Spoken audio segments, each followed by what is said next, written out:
गोपी माने शिष्टाचार वशतः उद्धव को सीधा किसी कहना भ्रमर को उपलक्ष्य कर श्रीकृष्ण संबंध में सबू अभियोग बाढ़ी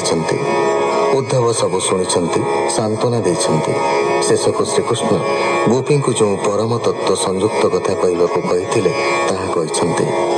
उद्धव मुखर निगूढ़ अर्थपूर्ण बाणी शुणी गोपीगण श्रीकृष्ण को सर्वात्मा बोली बुझी विरह संताप दूर होइछि।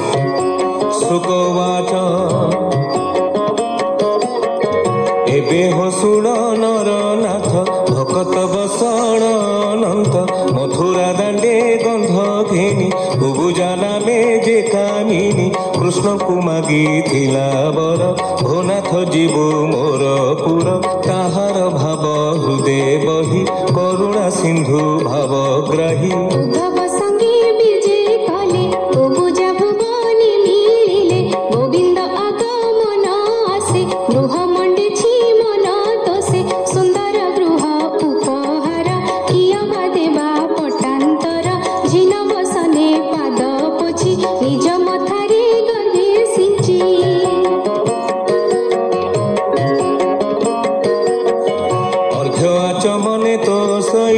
अधरे मधुर सदी एमते कृष्ण को पूजिला उद्धव निकटे नीड़िला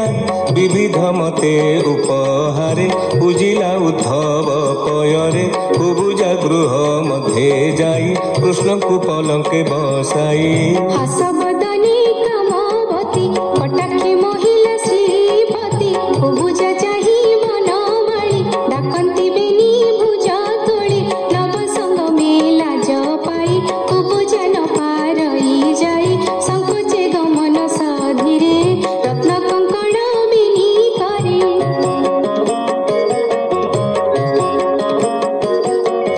माया मोहिले भावग्राही लाज छाड़िला कृष्णे चाही गोविंद भुजे भुज दे पलंके बसाइले ने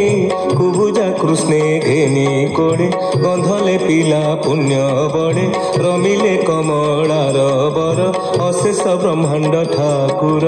कुबुजा काम भोळे करे कृष्ण चरण करे धरे अशेष सुख भोग देई उद्धव संगे भावग्राही प्रवेश अपना मंदिर सुणहु कुबुजा बेभार दुर्लभ जर पाद सेवा लोड़ी न पाती सुर देवा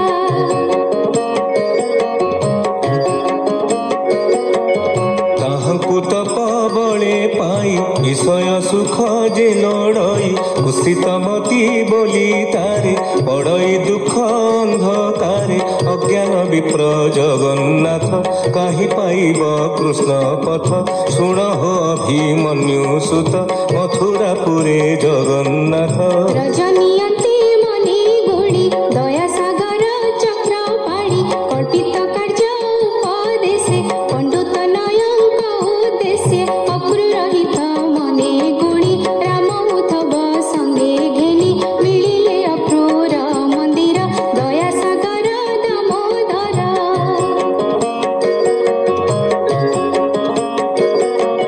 निकटे देखी बंधु जन अक्रूर हर सबदन आनंदे कृष्ण संग पाई निबिड़े आलिंगन दे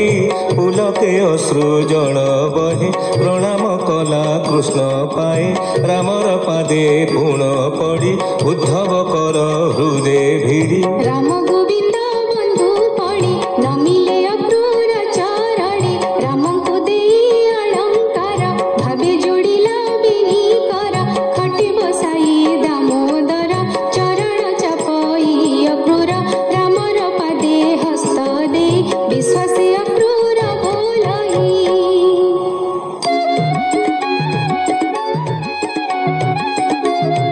अक्रूर उवाच भोनाथ प्रभु नारायण अशेष ब्रह्मांड कारण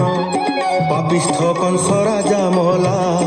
आंभर कूले भाग्य थिला ताहार भये जदु वंश निश्चय हेउथिला ध्वंस ताहांकु हेळे नाश कल बुड़िला भेड़ा उद्धरिल टिकुड़ा एबे तो बढ़िबा अबनी तले जस थिबा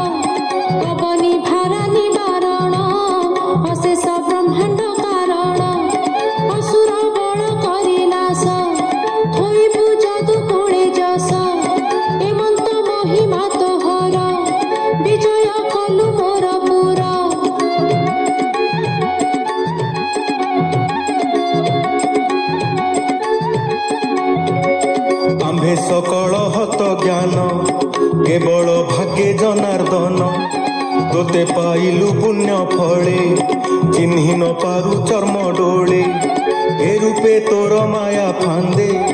ବନ୍ଧନେ ଅଛୁ ଆମ୍ଭେ ହାଦେ ତୁ ନାଥ ଚଉବର୍ଗ ଦାତା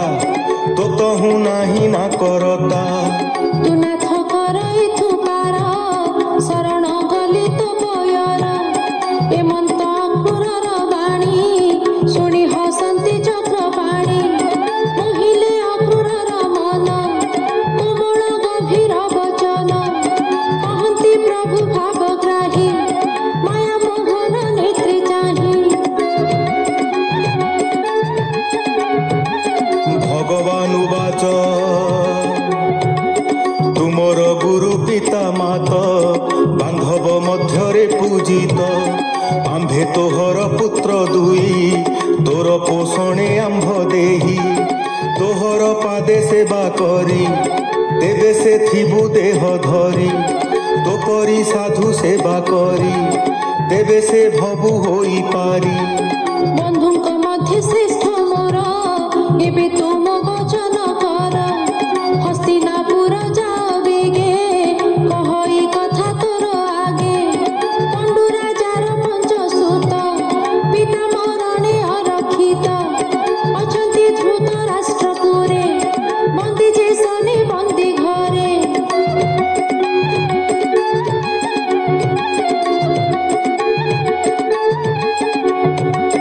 ଅମ୍ବିକା ସୁତ ଚକ୍ଷୁହୀନ ତାହାର ପୁତ୍ର ଦୁର୍ଯ୍ୟୋଧନ ସତେକ ପୁତ୍ର ମଧ୍ୟ ଶ୍ରେଷ୍ଠ ଉଗ୍ର ସ୍ୱଭାବ ମହାଦୁଷ୍ଟ ରାଜା ତାହାରେ ବଶ ହୋଇ ସମେ ନ ଦେଖେ ପାଞ୍ଚ ଭାଇ ତାଙ୍କ ନିମନ୍ତେ ନାଶ ଜୀବ ପୃଥ୍ୱୀର ଭାରା ଉଶ୍ୱାସିବ ଶୁଣି ଅକ୍ରୁର କୃତ କୃତ୍ୟ ବୋଲଇ ଶୁଣ ଗୋପୀନାଥ ମଣ ହି ସାରି ବିଜେ କର ମୁଁ ଯିବି ହସ୍ତିନା ନଗର ଅକ୍ରୁର ବାକ୍ୟ କନ୍ନି ଶୁଣି ହରସ କୃଷ୍ଣ ହଳ ପାଣି ବେଗେ ତୁ ମଣ ହି କରାଇ ହସ୍ତିନା ଯାଅ ବେଗ ହୋଇ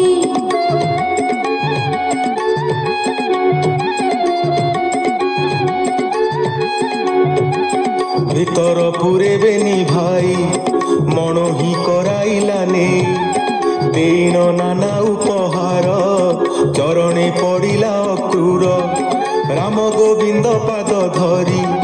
অশ্রু গলই মোদ ভরি রাম গোবিন্দ দয়া কলে